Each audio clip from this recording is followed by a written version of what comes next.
You swipe your card, and suddenly, you can afford anything.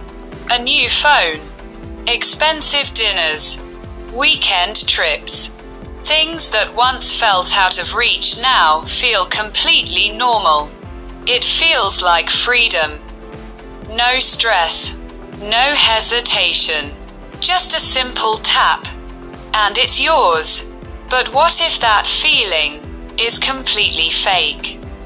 What if your credit card isn't making you richer, but quietly making you poorer, one swipe at a time? Meet Alex. Alex earns a decent salary. Not rich, not struggling, just somewhere in the middle. Enough to pay the bills, save a little, and enjoy life. For a long time, Alex used a debit card. Every purchase felt real. When money left the account, Alex noticed. There was always a small pause before spending. Do I really need this? Then one day, everything changed. Alex got approved for a credit card. It came with rewards, cashback, and a generous spending limit. The bank called it financial flexibility. At first, Alex used it carefully. Groceries, fuel, small purchases, nothing extreme. And since the balance wasn't due immediately, it felt harmless. In fact, it felt smart. Why use your own money when you can use the bank's money and pay later? But slowly, something shifted. The hesitation disappeared. Because now, spending didn't feel like losing money anymore. There was no instant consequence. No immediate drop in the bank balance. Just a swipe, and life continued as usual. So Alex started spending a little more. A nicer dinner instead of cooking at home. Upgrading to a more expensive phone. Ordering things online without thinking too much. After all, it didn't feel like spending. It felt like access. Weeks passed. The lifestyle quietly upgraded. Better experiences. More convenience. More comfort. And everything still felt under control. Until the first big bill arrived. $1,200. Alex paused. It was higher than expected, but still manageable. Next month I'll be more careful, Alex thought. So Alex paid most of it, but not all. Just enough to stay comfortable. The remaining balance rolled over. And with it, came interest. At first, Alex didn't notice. The minimum payment was small. Easy to ignore. So the cycle continued. Another month. Another bill. $1,300. Then $1,500. Now Alex wasn't just spending money. Alex was borrowing it. And paying extra for the privilege. Months passed. The balance slowly climbed. $2,000, $3,500, $5,000. And yet, something strange happened. Alex still felt financially okay. The lifestyle hadn't changed.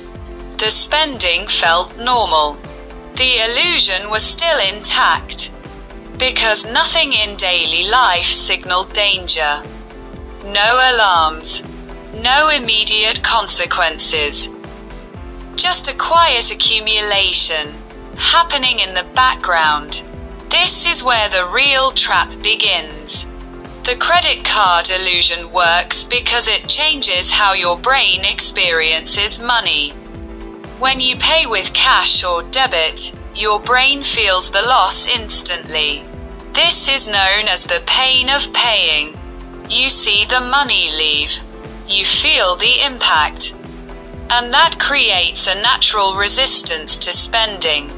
But credit cards remove that friction. They separate the act of buying from the act of paying. You get the reward now, and deal with the consequence later. And the human brain is wired to prioritize the present. We naturally choose immediate pleasure over future pain.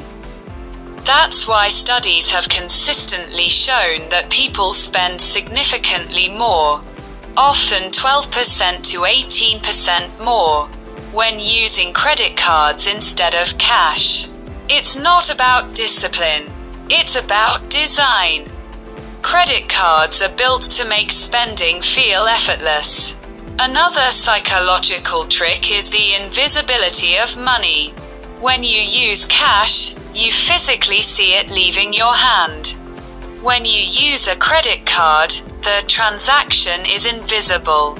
Just a tap, a number on a screen.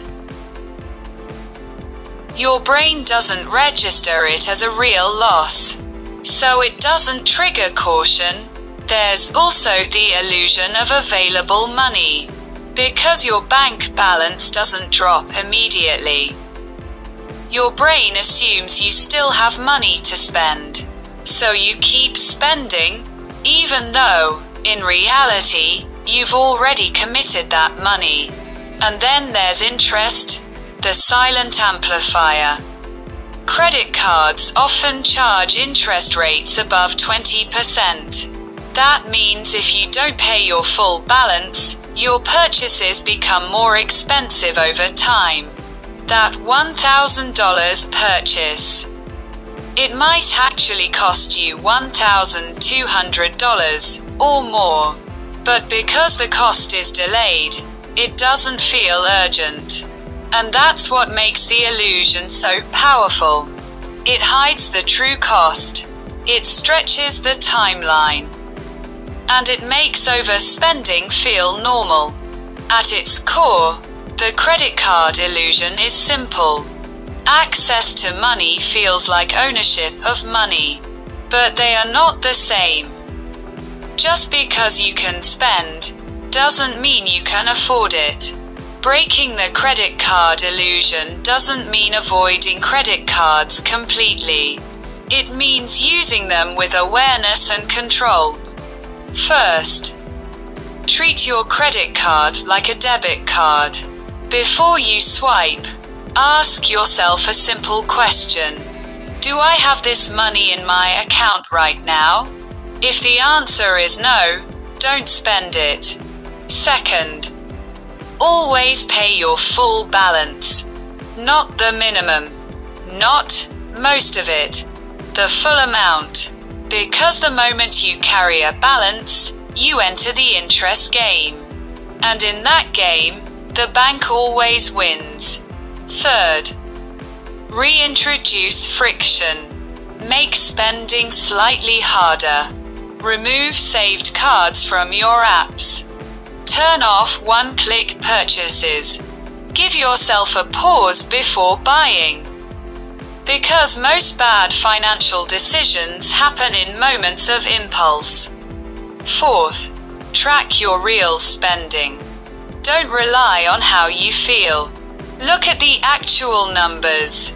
Check your total balance weekly. Make your financial reality visible again. Because awareness breaks illusion. And finally, shift your mindset. A credit card is not extra money. It's not an extension of your income. It's a financial tool. Used correctly, it offers convenience and rewards. Used carelessly, it becomes a trap that keeps you stuck. The goal is not just to spend wisely. The goal is to stay in control. Bullseye final thought: the most dangerous part of the credit card illusion is not the debt itself. It's the feeling that everything is fine, while things are slowly getting worse. Because when spending feels easy, you stop questioning it. When consequences are delayed, you stop noticing them. And when access feels like wealth, you stop building real wealth altogether. That's how the illusion works. Quietly, gradually, invisibly, until one day, the numbers catch up. And by then, the damage is already done. The truth is simple. A credit card doesn't make you rich. It only makes it easier to look rich. Real wealth is not about how much you can spend. It's about how much you actually own. And the moment you understand that difference, the illusion begins.